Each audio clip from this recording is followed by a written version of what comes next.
Hi guys, let's back to our channel. Hi guys, welcome back to our channel. Life with प्रगती. Life with Pragati. So good morning guys. तो आज Sunday असल्यामुळे आम्ही आज चाललो आहे बाहेर. आत्ता वाजलेत 11:15. सो डे उशिराच सुरू झाला, आम्ही उशिराच उठलो. आता आम्ही कुठे चाललो आहे हे बघण्यासाठी व्लॉगमध्ये कंटिन्यू पुढे राहा.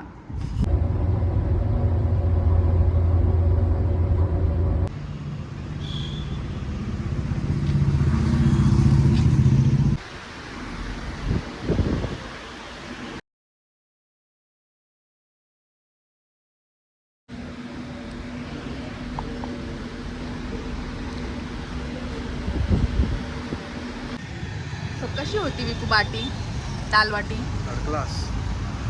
असं बोलतात का? ओके ओके टेस्ट होती, ओके ओके.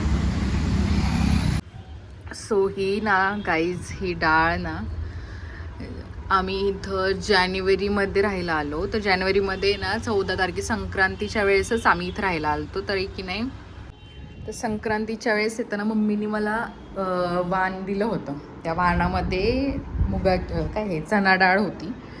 आणि सासरी ज्यावेळेस आम्ही इथं आलो होतो त्यावेळेस पण किराणा आणला होता, त्यावेळेस पण डाळ त्याच्यामध्ये होती. तर अशी ही दोन्ही डाळ मी मिक्स करून ठेवली. आणि आता आहे ना पुरणपोळी वगैरे तर आम्ही काही जास्त खात नाही, त्याच्यामुळं ती काय झालं ना त्याला सोंडेकिळे लागले आणि मग ती मी एक दिवशी पाहिली. मग त्याला मी आता जवळजवळ 15 दिवसाच्या वरती झालं मी त्याला आहे ना उन्हामध्ये वाळवते.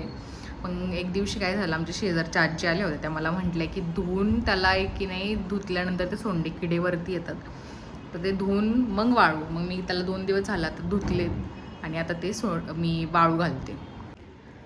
बाकी असं काही अपडेट जर देण्यासारखं काय आहे तर सध्या तरी काय रुटीन, जे रोजचं रुटीन आहे तेच चालू आहे. सकाळी उठायचं, टिफिन बनवायचा आणि घरातली कामं करायची, काय तर शूट करायचं. आता 2-3 दिवस झालं थोडंसं बरं वाटत नव्हतं, त्याच्यामुळं शूट मी थोडं होल्ड केलं. पण एक बड्डप साईड अजून दुसरी कामं पण चालू आहेत. आणि येस, सध्या तरी आता हेच आहे. आता मी दिवसभर तर घरातच असते आणि त्याच्यामुळे ना असं काहीच नाही आहे. मी सगळ्या गोष्टी मला जे वाटतील त्या मी शिकत असते. तर मी काय केलं, मी काय बनवले ते तुम्हाला दाखवते. सो हे तिखट आणि हे लोणचं मी ह्या उन्हाळ्यात बनवलेलं आहे. तर तिखट मी ह्यासाठी बनवलं की समजा आता कधी जॉबला जर मी गेले तर मी वेगवेगळे मसाले नाही टाकत. म्हणजे जसं धण्याची पूड वेगळी टाकली किंवा लाल तिखट मसाला टाकला तर याच्यामध्ये सगळंच असल्यामुळे ना हे मी एक दीड वर्षासाठी पूर्ण बनवूनच ठेवलं. तसं माझी सासू पण बनवत असते, पण मी ह्यावेळेस म्हटलं स्वतः जरा ट्राय करून बघूया. तर आणि हे लोणचं, तर हे लोणचं पण मी सांगते तुम्हाला, एक मिनिट. आता जे तिखटाचं होतं ना त्याचं झालं कसं, मी यूट्यूबवर बरेच व्हिडिओ पाहिले.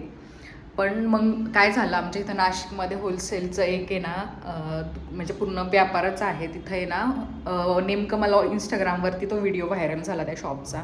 त्यांच्यामध्ये ते मसाले जे आहेत पूर्ण त्यांचं आहे ना प्रमाण, म्हणजे समजा तुम्हाला 2 किलोचा मसाला बनवायचा आहे त्याच्यासाठी जेवढं पण प्रमाण लागतं खड्या मसाल्यांचं, मिरच्यांचं, ते पूर्ण त्यांनी पॅकेट बनवून ठेवलेले होते आणि त्याच्यावरती त्यांनी होलसेलचे रेट लावले होते. मग हे 30 मार्चपर्यंतच ऑफर होती. 30 मार्च म्हणजे 30 मार्चच्या अगोदरच मी तो मसाला करून ठेवलेला आहे. मम्मीने मला अगोदर दिला होता, तो माझा ऑलरेडी अजून थोडा चालू आहे. आता ते झाल्यानंतर मी हा यूज करेल आणायचा. आणि लोणच्यामध्ये मी भरपूर व्हिडिओ बघितले, भरपूर म्हणजे भरपूर. कारण इन्स्टंट लोणचं, परत ते गावाकडे कसं बनवतात त्या प्रकारचं लोणचं, असं बऱ्याच प्रकारच्या लोणचं त्यांनी म्हणजे बरेच व्हिडिओ होते. मग आम्ही हे मला पण 2 किलोच्या हिशोबानेच बनवायचं होतं. तर पहिल्यांदा मला वाटलं की 1 किलो कैरी आणि जो मसाला आहे असं प्रमाण त्याचं 2 किलो होईल, पण नाही. नंतर मग मी 2 किलो कैरी घेतली आम्ही. 2 किलोच्या कैरीनुसार 100 ग्रॅम सगळे जे पण जिरा, परत ते पिवळी मोहरी आणि अजून काय थोडेसे मेथीचे दाणे आणि अजून त्याच्यामध्ये काय टाकलं होतं, जिरे टाकले होते आणि आपली काळी मोहरी पण घेतली होती थोडीशी मी. तर हे सगळं रोस्ट केलं आणि मी हे लोणच्याचा मसाला पण आणला होता, पण तो थोडासा त्याच्यामध्ये ना सरसोच्या तेलाचा, राईच्या तेलाचा थोडा स्मेल होता, मग तो मी टाकला नाही. मग मी काय केलं, सगळं भाजून घेतलं, उन्हात ठेवलं एक दिवस आणि सगळं भाजून घेतलं. त्याच्यामध्ये नंतर आहे ना आपलं साधं तेल जे आपण जेवणासाठी वापरतो ते साधारण मला वाटते अर्धा किलोचं तेल मला लागलं असेल. आणि लाल तिखट, मीठ, पहिल्यांदा तर ते सगळं हळद मिठात 4-5 तास ठेवलं. त्याचं पाणी जे नितळलं नंतर ते उन्हात वाळवलं एक दिवस पूर्ण सगळ्या कैऱ्याच्या फोड्या, आणि मग त्याच्यात सगळा मसाला टाकला आणि ते मग एकदम चांगलं झालेलं आहे. आम्ही रोज खातोय. आणि 2 किलोच्या कैऱ्यांचं बघितलं ना तुम्ही, 1 किलो लोणचं होतं. म्हणजे ती भरणी 2 किलोची म्हणजे 1.5 किलोचं लोणचं ते झालं असेल. अर्धी भरणीवरती रिकामीच आहे.